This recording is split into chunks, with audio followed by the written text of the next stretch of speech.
بسم اللہ الرحمن الرحیم۔ السلام علیکم۔ Welcome to my YouTube channel horror stories with گل۔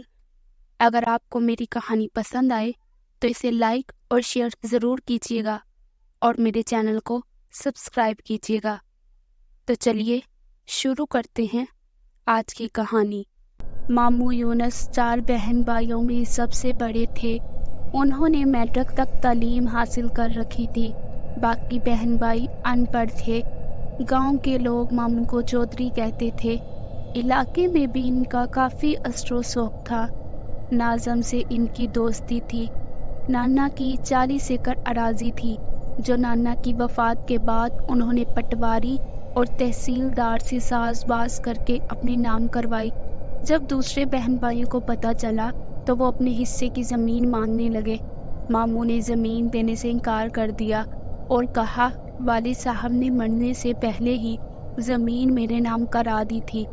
چاچو گاؤں کے چند بڑوں کو لے کر اس کے پاس گئے۔ انہوں نے ماموں کو بہت سمجھایا۔ یہ آپ کے سگے بہن بھائی ہیں۔ آپ کے والد کی زمین میں آپ سب کا برابر کا حصہ بنتا ہے۔ اپنے بہن بھائیوں کو ان کے حصے کی زمین دے دو، یہ بھی خوش ہو جائیں گے اور اللہ بھی راضی ہو جائے گا۔ مگر کوشش کے باوجود ماموں نہ مانے، اپنی ضد پر قائم رہے۔ یہاں سے مایوس ہو کر انہوں نے عدالت کا دروازہ کھٹکھٹایا۔ اپنے اثر و رسوخ کی بنا پر عدالتی جنگ بھی جیت گئے۔ اب وہ 40 ایکڑ زرعی زمین کے تنہا مالک تھے۔